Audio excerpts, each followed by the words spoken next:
दोस्तों बहुत सौ का यहाँ पर सवाल रहता है कि हमें यहाँ पर अपने पोर्टफोलियो में कितने स्टॉक्स रखने चाहिए, कितने एक स्टॉक्स में हमें कितना पैसा रखना चाहिए जो यहाँ पर सेफ रहे, और यहाँ पर सेक्टर्स वाइज भी कितना रखना चाहिए, एक सेक्टर में कितना परसेंट रखना चाहिए, जिसकी वजह से आपका पोर्टफोलियो एक दमदार पोर्टफोलियो बन सके और आपको यहाँ पर अच्छा खासा रिटर्न दे सके। तो आज मैं आपको यही बताने वाला हूँ कि आपको अपने पोर्टफोलियो में कैसे स्टॉक रखने हैं और किस तरह से एलोकेशन करनी है, कितना परसेंट यहाँ पर रखना चाहिए। तो दोस्तों आप इस वीडियो को पूरे अंत तक जरूर देखिएगा, आपका डाउट क्लियर हो जाएगा कि आपको पोर्टफोलियो में कितने स्टॉक्स रखने चाहिए। दोस्तों वीडियो को शुरू करने से पहले मैं आपको एक चीज बता देता हूँ, बहुत सौ का ये मानना था, मेरा भी पहले ये मानना था कि मैं यहाँ पर कोई भी एक अच्छा सा स्टॉक सेलेक्ट कर लेता हूँ और पूरा पैसा उसी में डाल देता हूँ, या ज्यादा से ज्यादा 3 या 4 या 5 स्टॉक्स ले लेता हूँ। लेकिन ये गलती आप मत कीजिएगा। बहुत से यहाँ पर सोचते हैं कि मैंने तो यहाँ पर 4-5 स्टॉक सेलेक्ट कर लिए, इनमें से 2 भी मल्टीबैगर बन गए तो मुझे तो यहाँ पर माला माल बिक्री हो गई।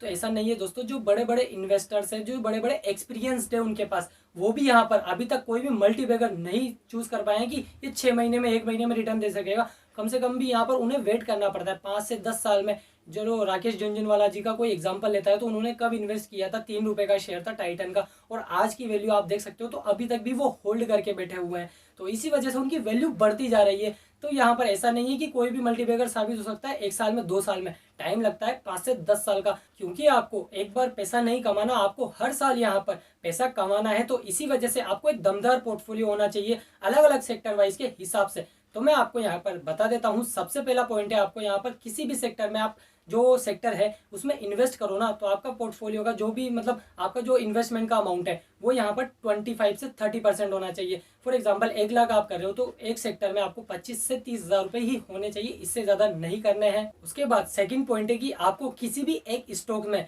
आपको यहाँ पर 10% से ज्यादा इन्वेस्ट नहीं करना है। फॉर एग्जाम्पल कोई भी स्टॉक आपने लिया तो उसको यहाँ पर 10%, 1 लाख है आपका टोटल इन्वेस्टमेंट, तो आप यहाँ पर 10,000 से ज्यादा इन्वेस्ट मत कीजिएगा, और मिनिमम आपको यहाँ पर कम से कम भी 4 से 5 हजार रुपए का तो करना होगा। क्योंकि यहाँ पर 4 से 5 हजार रुपए आपका हो सकता है वो मल्टीबैगर साबित हो जाए 5 से 10 सालों के अंदर।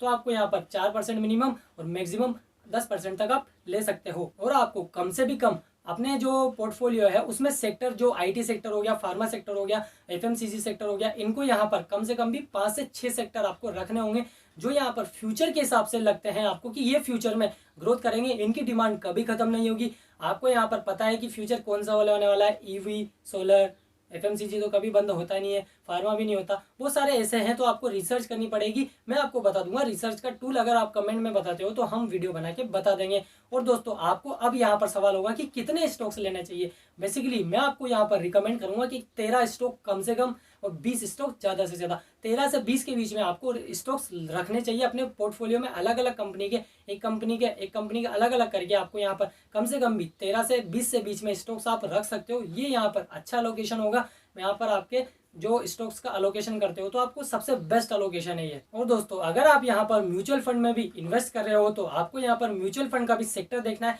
आपने जो म्यूचुअल फंड सेलेक्ट किया, अगर फॉर एग्जांपल आपने जो डायरेक्ट स्टॉक ले रखा था वो यहाँ पर ले रखा था टीसीएस का, एग्जांपल के लिए बता रहा हूँ मैं, टीसीएस का ले रखा था, ठीक है। और आपने जो म्यूचुअल फंड लिया, मान लो म्यूचुअल फंड भी लेते हैं बहुत से, तो म्यूचुअल फंड में लेने के बाद भी उसकी टीसीएस में होल्डिंग है 10%, 8%, 9% की, तो आपको यहाँ पर ऐसे नहीं लेने, आपको यहाँ पर थोड़ा सा डाइवर्सिफाई करना है। आपका जो टीसीएस का तो आपने डायरेक्ट ले लिया ना, तो आपको वहां पर ऐसा देखना है कि वो आईटी से थोड़ा सा अलग हो, या फिर हो तो विप्रो का हो, इन्फोसिस का हो, टेक महिंद्रा, अलग अलग यहाँ पर हो, या फिर दूसरे सेक्टर्स में हो। तो आपको यहाँ पर एक सेक्टर ये होगा, एक सेक्टर म्यूचुअल फंड में हो गया, तो सेक्टर का भी आपको ध्यान रखना है म्यूचुअल फंड सेलेक्ट करते समय भी कि 5 से 6 सेक्टर आपको दोनों में हो जाए, स्टॉक्स में और म्यूचुअल फंड में। और दोस्तों डाइवर्सिफाई करने से आपको यहाँ पर शुरू में नॉलेज प्राप्त होगी कि कौन सा स्टॉक्स यहाँ पर अच्छा चल रहा है, कौन सा नहीं चल रहा, कौन सा सेक्टर किस टाइम पे बूस्ट करता है, कौन सा सेक्टर किस टाइम पे बूस्ट नहीं करता है।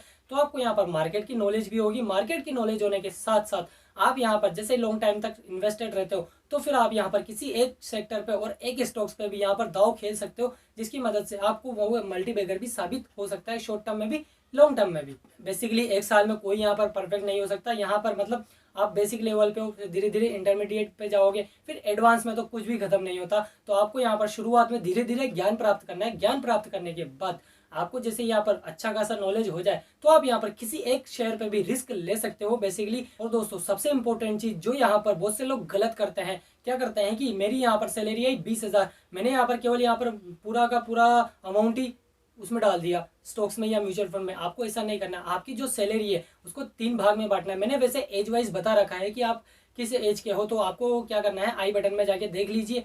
फिर जो यहाँ पर बताया कि कितना परसेंट आपको स्टॉक्स, म्यूचुअल फंड या फिर अपने सेविंग्स में या फिर आपके पास में नीड्स, वांट्स और यहाँ पर जो इन्वेस्टमेंट है उसमें रखना चाहिए। फिर भी अगर आप एक तो जो 50-30-20 वाला रूल है वो फॉलो कर सकते हो, वो सबके लिए बेसिकली सिंपल है। एज वाइज देखना चाहते हो तो आई बटन में है 50-30-20। 50 आपको यहाँ पर नीड्स के लिए, 30 आपको वांट्स के लिए और 20 आपकी इन्वेस्टमेंट। और आपको यहाँ पर जो भी बेकार के खर्चे होते हैं ना, आप चाहते हो कि यार मैं यहाँ जा रहा हूँ पिज्जा खा रहा हूँ फोकट, 200 रुपये का पिज्जा आप खाते हो तो 200 रुपये का आप स्टॉक्स भी तो ले सकते हो ना यार। वो आपको यहाँ पर फ्यूचर में कितना अच्छा रिटर्न दे सकता है। अगर आप पैसे की वैल्यू समझते हो ना, पैसा बनाना चाहते हो, पैसे के लिए तरसना नहीं चाहते, फाइनेंशियली फ्री होना चाहते हो ना, तो आपको इतना सा तो ध्यान देना ही पड़ेगा। आपके जो बेकार के वेस्टेज खर्चे हैं उनको यहाँ पर आपको कम से कम करना होगा और उन खर्चों को आप यहाँ पर बचाने की जगह आप इन्वेस्ट कर सकते हो ताकि आपको यहाँ पर फ्यूचर में बेनिफिट हो सके। तो दोस्तों मैंने आपको यहाँ पर बता दिया है कि स्टॉक्स में और म्यूचुअल फंड में कैसे देखना है। गोल्ड का भी अगर आप चाहते हो तो मैं छोटी सी लाइन में बता देता हूँ। 15 से 20% आपका जो इन्वेस्टमेंट है टोटल का, उसका यहाँ पर 15 से 20% गोल्ड में डाल सकते हो, क्योंकि वो यहाँ पर इन्फ्लेशन को तो बीट करता है, साथ ही साथ यहाँ पर शेयर मार्केट से ज़्यादा इम्पैक्ट नहीं पड़ता है। बेसिकली गोल्ड लिमिटेड है यार, तो इसके बारे में कभी डिटेल में वीडियो बनाएंगे। और साथ ही साथ आप यहाँ पर बॉन्ड्स में भी कर सकते हो, जो यहाँ पर PSU बॉन्ड है या फिर यहाँ पर जो AAA रेटेड बॉन्ड है, जो टॉप कंपनीज के हैं, टाटा के हैं, यहाँ पर बहुत सारी कंपनियां हैं जो टॉप रेटेड है, AAA रेटेड है, PSU बॉन्ड्स है, उनमें यहाँ पर इन्वेस्ट कीजिए ताकि आपका रिस्क कम हो जाएगा। और आपको यहाँ पर बेसिकली FD को बीट करके, मतलब FD से ज़्यादा रिटर्न चाहिए और शेयर मार्केट से कम रिटर्न रिस्क लेना है, तो आप यहाँ पर उसमें इन्वेस्ट कर सकते हो। तो दोस्तों मैंने आपको यहाँ पर वीडियो में बता दिया है कि आपको अपने पोर्टफोलियो में कितने स्टॉक्स रखने चाहिए और यहाँ पर सेक्टर वाइज भी बता दिया है। अगर आपको वीडियो में वैल्यू मिली है तो वीडियो को लाइक जरूर कीजिए। अगर चैनल पर नए हो चैनल को सब्सक्राइब करके बेल आइकन भी दबा दीजिए। तो दोस्तों मिलते हैं आपसे अगली और एक्साइटिंग वीडियो में, तब तक के लिए जय हिंद, भारत माता की जय।